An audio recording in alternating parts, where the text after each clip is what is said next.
Hi అండి, అందరికీ నమస్తే. Welcome to our channel Telugu facts.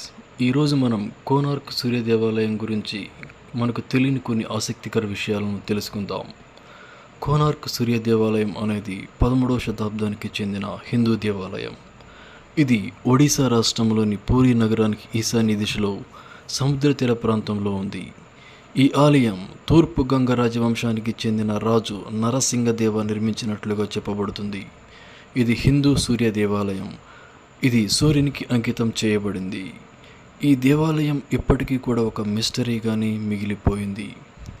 ఈ ఆలయంలో ఉండే సూర్య భగవానుడి యొక్క విగ్రహం గాలిలో తేలుతూ ఉండడం ఇక్కడ చాలా ప్రాధాన్యతను సంతరించుకుంది. ఎటువంటి యంత్రాలు లేని సమయంలోనే గుడిపై 52 టన్నుల మ్యాగ్నెట్, బేస్మెంట్లో మరో మ్యాగ్నెట్ ఏర్పాటు చేయటం జరిగింది. దీనివల్ల ఆలయంలో ఉన్నటువంటి విగ్రహం తేలుతూ ఉంటుంది. అప్పట్లో ఇంత టెక్నాలజీని ఎలా వాడారు అనేది ఇప్పటికీ ఒక అంతు చిక్కని విషయంగానే మిగిలిపోయింది.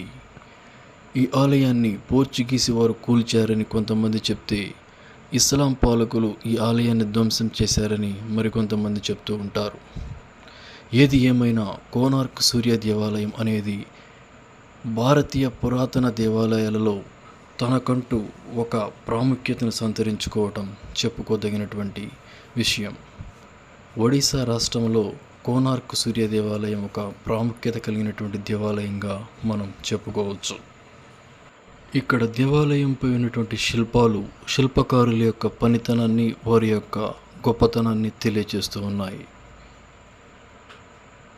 ఈ వీడియో కనుక మీకు నచ్చినట్లయితే ప్లీజ్ లైక్ చేయండి, షేర్ చేయండి, సబ్స్క్రైబ్